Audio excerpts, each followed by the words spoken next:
doctrina de los Nicolaitas. Apocalipsis capítulo 2, verso 6. Esta doctrina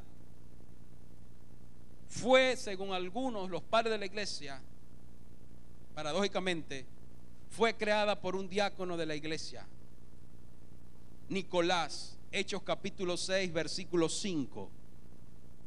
Él introdujo, según dicen los anales de los que han estudiado este caso, esta doctrina que se basaba y tenía un parecido con la doctrina de Balaán: inducir al pueblo a la idolatría, a la fornicación, a mezclar la luz con las tinieblas.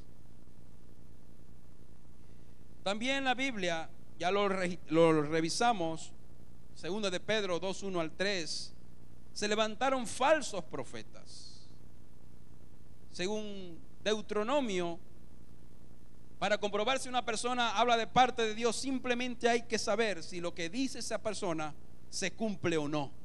Y de ahí fácilmente se determina si es un profeta de Dios o es un falso profeta. Los falsos apóstoles, los que se autoproclamaban apóstoles. Pablo dedica en su carta a los Corintios, en su segunda carta, del capítulo 9 en adelante, un análisis de lo que es verdaderamente un apóstol, lo que es verdaderamente sufrir por la causa de Cristo. Y no estos falsos apóstoles, note bien que no le estoy hablando del siglo XXI, el primer siglo de la era cristiana, ya tenían problemas con relación a el mal uso de estos ministerios, de estas funciones, de estos títulos. Y la Biblia los declara categóricamente como falsos profetas y falsos apóstoles. También la iglesia sufrió los embates de la mezcla entre filosofía griega y judaísmo. Uno de los que patentó este movimiento fue un judío de Alejandría llamado Filón de Alejandría. Según algunos estudiosos, fue el primer teólogo del siglo I, porque indagó en cuanto a la mezcla de la filosofía y darle una explicación práctica al judaísmo, a la ley, y mezcló entonces filosofía griega, helenista, con argumentos judaizantes. Y de ahí salió una mezcla de movimientos y corrientes que a la gente de entonces lo confundía. Otra mezcla muy fuerte fue la filosofía griega con cristianismo, siendo que había pasado el imperio de Macedonia, de Alejandro el Grande, el griego, el imperio griego. Roma se catapulta como el nuevo imperio, pero Roma tomó, por ser una sociedad que abarcaba y confundía sus mezclas con otras culturas, abarcó mucho de la cultura griega. Por eso es que hoy día se habla de cultura greco-latina, mezcla de lo romano con lo griego. Y ellos tuvieron mucha influencia de la cultura griega, la cultura helenista. Y hubieron hombres perversos que en el primer siglo introdujeron encubiertamente estas tendencias filosóficas. Filosofía griega con judaísmo y filosofía griega con cristianismo. Quizás una de las que les hizo más daño a la iglesia fue el legalismo. El legalismo. Y para eso hay una epístola a los Gálatas que refuta toda esta corriente temática. En esta próxima presentación vamos a ir ya concluyendo y vamos a ver acá 4 doctrinas posteriores a las que se levantaron en el primer siglo que hicieron mucho daño a la cristiandad.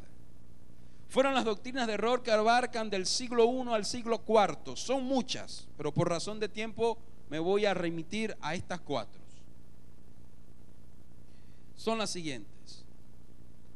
Primero, tenemos en el recuadro 4 grupos: ebionistas, docetas, arrianos y apolinaristas.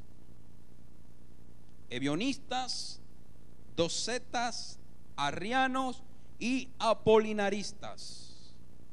Cada uno de estos grupos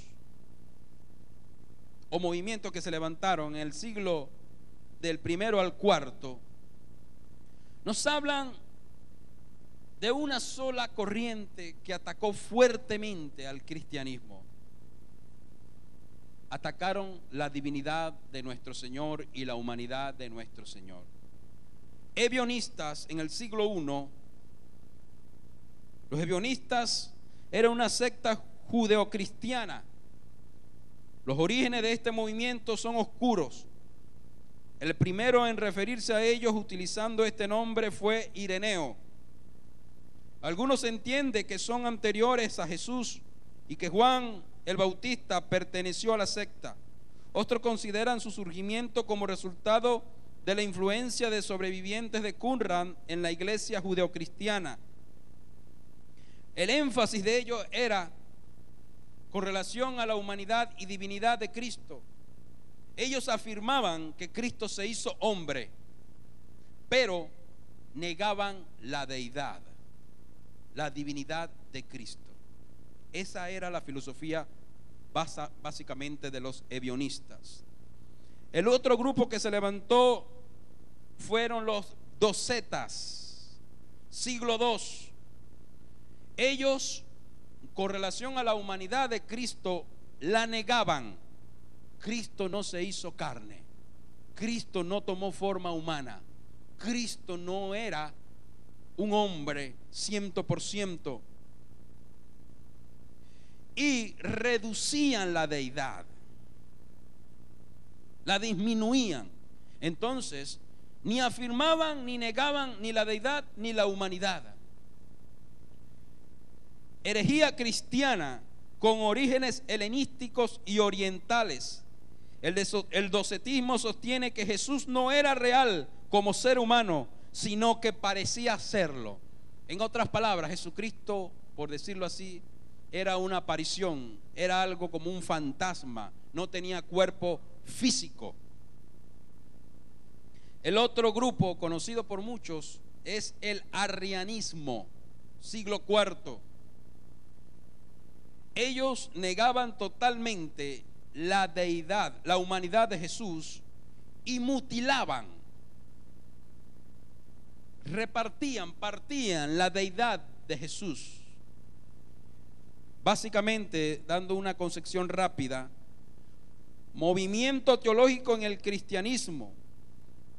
El arrianismo debe su nombre a un hombre llamado Arrio. Escuche quién era Arrio. Era un presbítero de la iglesia de Alejandría, era un líder. Y este líder se levantó para decir que Jesucristo no era humano, negar su humanidad, y negaban su deidad 100%. Y el último grupo fueron los apolinaristas, siglo IV. Este nombre se debe al obispo de la Odisea, Apolinar. Como pueden ver, todos estos pseudos movimientos surgieron de la misma iglesia, de líderes de preeminencia de la época. ¿Qué decían en cuanto a la humanidad de Jesús? La reducían, pero afirmaban la deidad. Al tal respecto se escribió una epístola, primera de Juan, la cual ataca de frente al gnosticismo y a corrientes contrarias que niegan la deidad y humanidad de Jesús. Para concluir,